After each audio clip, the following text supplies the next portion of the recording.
आज देश का बजट पेश करेंगी वित्त मंत्री निर्मला सीतारमण। सुबह 11 बजे लोकसभा में पढ़ेंगी बजट भाषण। पहली बार रविवार को आएगा देश का बजट। बजट पेश करने से पहले राष्ट्रपति से वित्त मंत्री सीतारमण करेंगी मुलाकात। सुबह 10:15 बजे कैबिनेट की बैठक में बजट को मिलेगी मंजूरी। बजट पेश करने के बाद मीडिया से दोपहर 2:30 बजे करेंगी बात। सरकारी सूत्रों के मुताबिक बड़ी खबर, लंबा हो सकता है बजट भाषण। पार्ट बी को विस्तार से समझा सकती है फाइनेंस मिनिस्टर। पार्ट बी में इकोनॉमी को लेकर लॉन्ग टर्म विजन। वित्त मंत्री निर्मला सीतारमण लगातार 9वीं बार पेश करेंगी बजट। शनिवार को बजट टीम के साथ निर्मला सीतारमण ने खिंचवाई तस्वीर।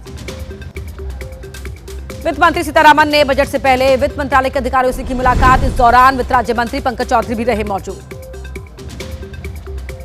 लोगों को आज पेश होने वाले बजट से उम्मीदें, निवेश बढ़ाने पर हो सकता है सरकार का focus. AI data centre, make in India के तहत मोबाइल और इलेक्ट्रॉनिक्स मैन्युफैक्चरिंग पर विशेष जोर की उम्मीद। आज पेश होने वाले बजट में इनकम टैक्स में सीधे तौर पर बड़ी राहत की उम्मीद कम, लेकिन बजट से पहले जॉइंट इनकम टैक्स रिटर्न पर तेज हुई चर्चा। ऐलान हुआ तो घटेगी टैक्स की देनदारी। आम बजट में इंडायरेक्ट टैक्स में बड़ी रिफॉर्म की उम्मीद। रेलवे के आधुनिकीकरण पर भी रहेगा जोर। 50 से अधिक नई ट्रेन शुरू करने का हो सकता है ऐलान। आज पेश होने वाले बजट से देश भर को उम्मीदें। फार्मा सेक्टर को जीएसटी में राहत और मैन्युफैक्चरिंग सेक्टर को बढ़ावा देने की आस। आज पेश होने वाले बजट से सर्राफा बाजार को बड़ी उम्मीद। इंपोर्ट ड्यूटी 6 से घटाकर 4% करने का अनुमान। रिकॉर्ड ऊंचाई के बाद मुनाफा वसूली से सोना चांदी की वायदा कीमतों में भारी गिरावट जारी। वैश्विक बाजारों में मंदी का रुख, अमेरिकी डॉलर में सुधार है वजह। 2 दिन में चांदी में 30%, सोना 16% से अधिक टूटा। आज से तंबाकू उत्पादकों के बढ़े दाम। सिगरेट और तंबाकू उत्पादों पर अतिरिक्त उत्पाद शुल्क और पान मसाला पर स्वास्थ्य उपकर आज से लागू। बजट के चलते आज भी खुला रहेगा शेयर बाजार। आमतौर पर शनिवार और रविवार को बंद रहता है बाजार। बीएसई और एनएसई में होगी सामान्य ट्रेडिंग। बजट के दिन शेयर बाजार के खुलने पर बोले अखिलेश यादव, सवाल ये नहीं कि शेयर बाजार रविवार को खुलेगा, सवाल ये है कि और कितना गिरेगा। बजट को लेकर कांग्रेस अध्यक्ष मल्लिकार्जुन खड़गे ने कहा, विरासत के बहाने पीछे नहीं छिप सकती मोदी सरकार। उनकी अपनी विरासत ने अर्थव्यवस्था को ऐसी गड़बड़ी में धकेला जो पहले कभी नहीं हुई। आज पेश होने वाले बजट पर बोले केंद्रीय मंत्री गिरिराज सिंह, कहा बजट होगा ऐतिहासिक। पहले की तरह इस बार भी आम लोगों के हित में रहेगा बजट। आज पेश होने वाले बजट पर बोले कांग्रेस नेता पवन खेड़ा, ट्रंप के टैरिफ से एमएसएमई सेक्टर बुरी तरह प्रभावित। पिछले 11 साल के अनुभव के आधार पर हमें दिल्ली से ज्यादा उम्मीद नहीं। आज वित्त मंत्री सीतारमण पेश करेंगी देश का बजट। पद्मश्री सुदर्शन पटनायक ने रेत से बनाई मूर्ति। पुरी में रेत पर लिखा, विकसित भारत के बजट का स्वागत। जम्मू कश्मीर के किश्तवाड़ के छात्रों के जंगलों में सर्च ऑपरेशन। जैश ए मोहम्मद के आतंकियों को तलाश रहे हैं जवान। शनिवार को आतंकियों और सुरक्षा बलों के बीच कुछ देर हुई थी फायरिंग। आज भारतीय तटरक्षक बल 50वां स्थापना दिवस। 50 साल में भारतीय तटरक्षक बल बना। 155 जहाजों और 80 विमानों वाला एक शक्तिशाली समुद्री बल। जंगलों की आग पर काबू पाने के लिए वायुसेना ने उतारे हेलीकॉप्टर। देश के पूर्वी इलाके में खराब मौसम के बीच 9000 फीट पर चलाया ऑपरेशन। कम विजिबिलिटी में भरी करीब 15 उड़ानें। उत्तराखंड के खटीमा में करीब 150 एकड़ पर खड़ी फसल चौपट। भारत नेपाल सीमा पर है जमीन। गांव के लोगों ने जमीन विवाद को बताया वजह। पाकिस्तान ने रिहा किए 7 भारतीय नागरिक। 2023 की बाढ़ में बहकर पहुंच गए थे पाकिस्तान। अटारी बॉर्डर से वापस लौटे भारत। आज माघ पूर्णिमा का स्नान दान और श्रीहरि विष्णु की पूजा का विशेष महत्व। कल्पवास का भी स्नान के साथ होगा समापन। संत गुरु रविदास जी की 649वीं जयंती पर आज पीएम का पंजाब दौरा। आदमपुर हवाई अड्डे का नाम संत रविदास के नाम पर रखेंगे। हलवारा हवाई अड्डे के सिविल टर्मिनल का भी उद्घाटन। पीएम मोदी आज शाम को डेरा सचखंड बल्ला पहुंचेंगे। डेरा प्रमुख निरंजन दास से करेंगे मुलाकात। निरंजन दास को इसी साल मिला है पद्मश्री सम्मान। दलित समुदाय से आते हैं डेरा बल्ला के अधिकतर अनुयायी। पीएम मोदी के दौरे से पहले पंजाब में प्रशासन अलर्ट पर। ईमेल के जरिए स्कूलों को बम से उड़ाने की मिली धमकी। जालंधर में बढ़ाई गई सुरक्षा।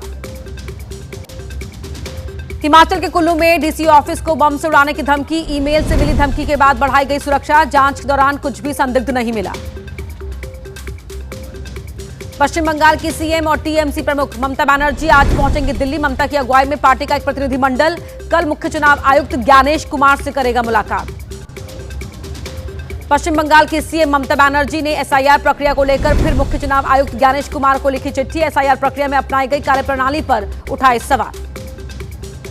गृह मंत्री अमित शाह ने ममता सरकार को राष्ट्रीय सुरक्षा के लिए बताया खतरा। कहा, चुनावी फायदे के लिए बंगाल में घुसपैठियों को संरक्षण देने और सामाजिक तनाव का काम कर रही है टीएमसी।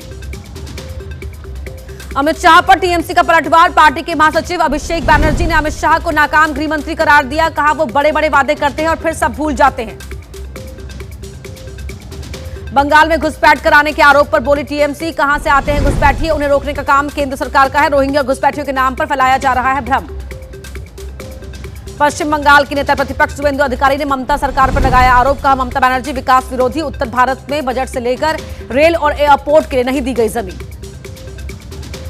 पश्चिम बंगाल के सिंगूर में बीजेपी ने निकाला विरोध मार्च। ममता बनर्जी की रैली में जबरन बच्चों को लाने का लगाया आरोप। राजनीति में बच्चों का इस्तेमाल करने का भी लगाया आरोप। अजीत पवार की पत्नी सुनेत्रा बनी महाराष्ट्र की पहली महिला डिप्टी सीएम। उत्पाद शुल्क, खेल एवं युवा और अल्पसंख्यक विभाग मिला। वित्त विभाग सीएम फडणवीस के पास रहेगा।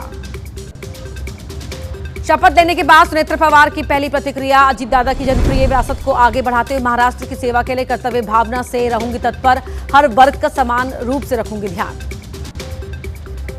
प्रधानमंत्री मोदी ने सुनेत्रा पवार को दी बधाई। कहा, मुझे भरोसा है कि वो लोगों की भलाई के लिए भरपूर कोशिश करेंगे और दिवंगत अजीत दादा पवार के विजन को पूरा करेंगी।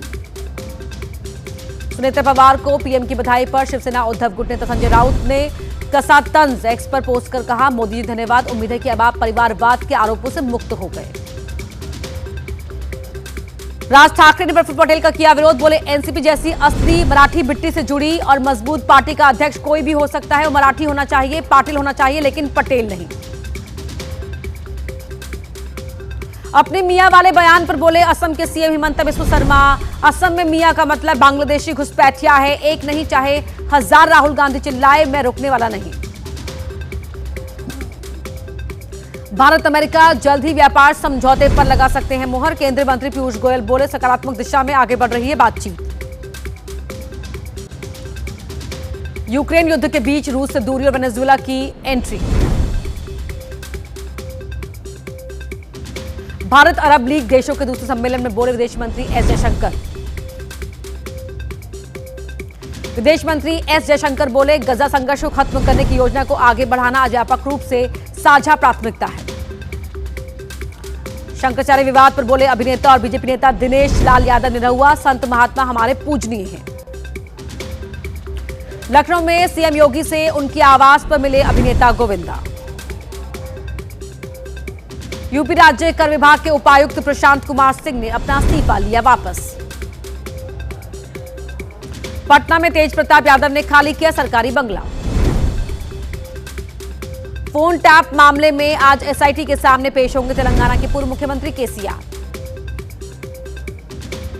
आंध्र प्रदेश के पूर्व मंत्री और वाईएसआर कांग्रेस के नेता ए रामबाबू को पुलिस ने किया गिरफ्तार। कानपुर में वकील की गिरफ्तारी के विरोध में थाने में प्रदर्शन।